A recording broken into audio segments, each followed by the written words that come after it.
Bonjour à tous, je suis très content de vous retrouver parce que la semaine est longue, la semaine n'est pas facile pour moi, j'ai pas forcément le temps de faire toutes les vidéos que j'aurais envie de faire, mais ce soir on va prendre le temps. Carlos Alcaraz vient de battre Damir Dzumhur Prime, c'était un super match de tennis, peut-être la meilleure night de la semaine, bon hormis Gaël qui nous offre des émotions toutes particulières, mais quand même aujourd'hui on a vécu une bonne journée et on a fini ça avec une bonne night et Carlos Alcaraz, donc on va en parler. On va enfin se prendre un peu de temps tous ensemble. Alors bouge pas, ça commence tout de suite.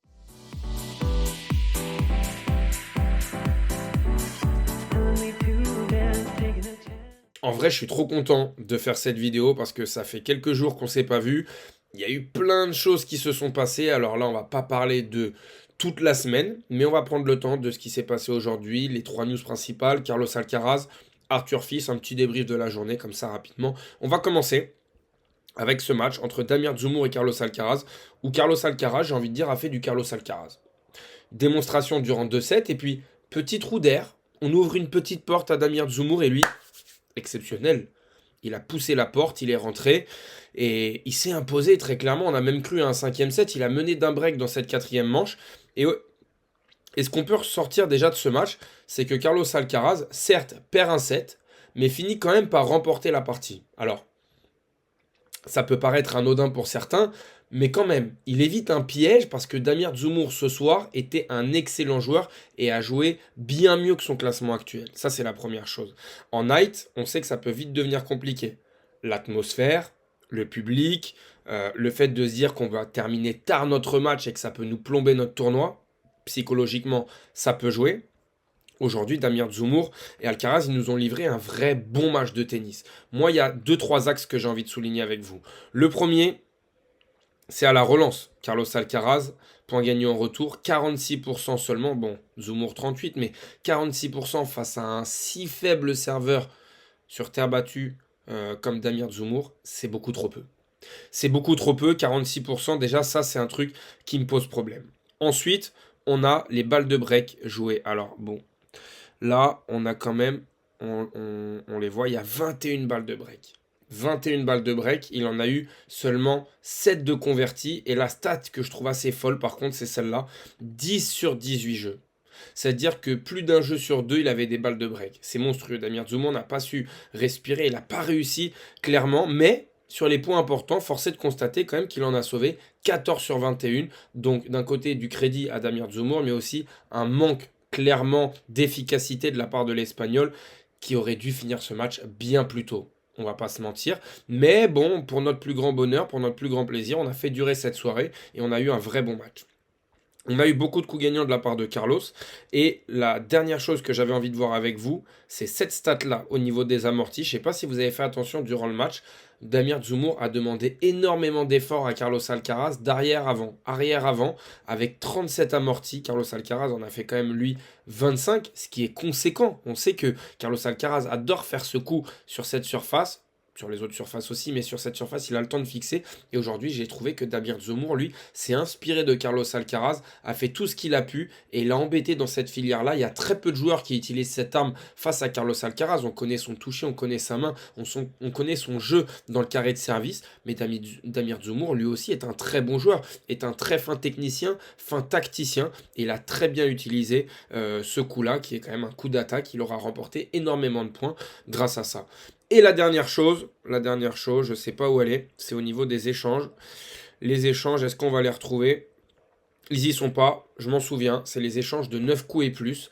Les échanges de 9 coups et plus, c'est Damir Dzumhur qui les a remportés. Il était à, allez, grosso modo, 25-19, un truc comme ça, on retrouvera la stat, vous l'aurez sur votre téléphone, mais ça veut dire que les échanges longs, Carlos Alcaraz, plutôt en difficulté face à un Damir Dzumhur qui a su s'appuyer sur la balle de l'Espagnol, qui frappe beaucoup plus fort, certes, mais la vivacité et la capacité de contrer du Bosnien, franchement, bah génial. Franchement, génial, très très bon. J'ai adoré ce match qui, je le répète, n'aurait pas dû aller en 4-7. Carlos Alcaraz, avec toutes les balles de break qu'il a eues, aurait dû finir en 3-7.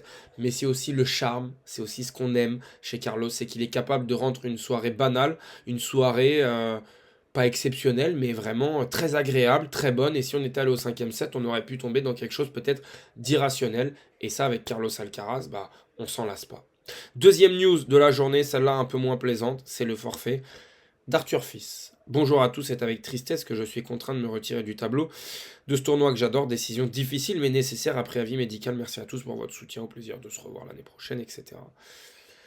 Déception. Déception, très clairement, déception pour Arthur Fils qui s'était sorti du piège à Romé Mounard, qui ont pensé que d'après Romé Mounard c'était seulement des crampes, etc. Force est de constater qu'il y a autre chose avec Arthur Fils. Moi j'ai envie de souligner quelque chose de plus important, c'est qu'Arthur Fils au final, bah, si on regarde bien en Grand Chelem, c'est un huitième de finale à Wimbledon, et sinon au mieux c'est un troisième tour cette année, et encore un troisième tour cette année, sauf que en début d'année on s'en rappelle, c'est un abandon face à Hugo Humbert, et là c'est un forfait. Et je pense qu'il y a une vraie lacune physique chez Arthur Fils, un vrai manquement. Il va y avoir un vrai travail à faire parce que lui aussi est capable d'avoir un jeu spectaculaire, un jeu extraordinaire, un jeu qu'on pourrait surnommer d'énergivore. Il est capable de déployer une énergie folle sur un terrain de tennis. Mais en fait, à 20 ans, 21 ans, c'est pas normal que son corps soit aussi faible. J'ai envie de dire, il a d'énormes qualités et capacités physiques, mais ça ne matche pas encore pour le format Grand Chelem. Pour le format 2-7 gagnant, on sait qu'il est capable, mais là, force est de constater que cette année, en Grand Chelem, c'est un échec, et c'est dommage, parce qu'il y avait tout pour que ça clique. Donc voilà, c'est la petite déception, j'avais envie de le souligner très clairement, parce que voilà, les résultats sont là, il est encore très très jeune, mais je trouvais qu'il arrivait dans une très bonne dynamique, et ce petit hic physique, bah, je trouve ça dommage. Voilà. Autre chose que j'avais envie de vous montrer sur les Français, les 32 derniers matchs des joueurs français face à des membres du top 10 à Roland Garros. La dernière victoire date d'il y a tout juste 9 ans. C'est notre stat que j'avais envie de voir et on va y aller en direct sur le compte de Tom Compero qui fait du super boulot et qui nous dit, regardez bien, c'est donc une fin de Roland Garros dans le tableau masculin pour les Français. C'est quand même une déception. Alors, on a évidemment certains qui sont à leur place, mais force est de constater qu'on n'a pas un Français qui arrive à battre un top 10. Alors, on bat pas un top 10 comme ça tous les jours, mais qui n'arrive pas à se sublimer. Vraiment. Et ça, je trouve ça dommage. On sent la pression pour les Français à Roland-Garros. Vraiment, on la ressent, que ce soit dans les tribunes, avant le tournoi, après le tournoi. Là, notre meilleur résultat, c'est Quentin Alice qui fait un troisième tour, qu'on n'attendait pas à ce niveau-là, et qui fait un excellent match. On va en parler un petit peu après. Arthur Fils qui fait VO. Sinon, bah, Hugo Humbert blessé, mais bon, très déçu de son niveau de jeu sur cette surface. J'étais à son match face à Fernley. Je trouvais Fernley bien au-dessus. Très clairement. Mpetshi Pericard, bah, il est encore tout jeune. On va pas attendre de lui que ce soit non plus la relève sur cette surface. Gaël nous offre des émotions exceptionnelles. On peut pas lui demander plus. Gaël, il a fait le maximum. Mais voilà, on a un gros vivier de joueurs dans le top 100, dans le top 200. Mais force est de constater qu'en Grand Chelem, bah, c'est un peu creux, c'est un peu dommage. Et c'est pas normal de se contenter que de ça. Et je pense qu'il faut quand même le dire. Chez les filles, on va en avoir une en huitième, mais pareil, on a un trou générationnel, même si là on a deux 2003 qui fonctionnent très bien. Voilà, c'est pas. Faut faire attention avec Arthur Fils et les émotions de Gaël Monfils. C'est pas les arbres qui cachent la forêt, très clairement. Il y a un vrai manquement, je pense. On peut le dire quand on voit toutes les installations qu'on a en France, tous les tournois qu'on a en France, voilà, on se répète, etc. Mais c'est quand même dommage. Troisième tour pour Arthur Fils, c'est notre meilleur résultat avec Quentin. Personnellement, je trouve que c'est pas assez. Allez, on va terminer cette vidéo. On a encore deux trois petits trucs à se dire. Scène très particulière, un petit mot sur Holger Rune. Voilà, le Danois, on va lire ce que nous a mis Romain. Le Danois a jeté sa serviette de frustration devant un spectateur qui a semblé vouloir la ramasser. Holger a pris le supporter à partie et l'a fait partir du stade sans raison apparente. Vraiment pas top, très clairement, surtout preuve d'une grosse fragilité. Et moi je rajouterais d'une grosse immaturité, surtout. Le supporter aurait dit à Holger de se calmer après que le Danois ait shooté puis lancé sa serviette près des panneaux publicitaires. On est loin de l'agression prétendue par Holger tout de même. Il était nerveux et a cherché un responsable tout trouvé. A contrario, quelques minutes de pétage de plomb ne fait pas d'Holger une sombre merde. Évidemment, il est jeune, il a de la pression, il doit évaluer sur ça. Évidemment que ce qui se passe sur un terrain, encore une fois, moi, dans les vidéos, je ne parle que de ce qui se passe sur le terrain. Ça se trouve que Holger Rune est un chouette type en dehors, mais c'est vrai que sur le terrain, il a quand même des attitudes qui ne sont pas souvent très bonnes.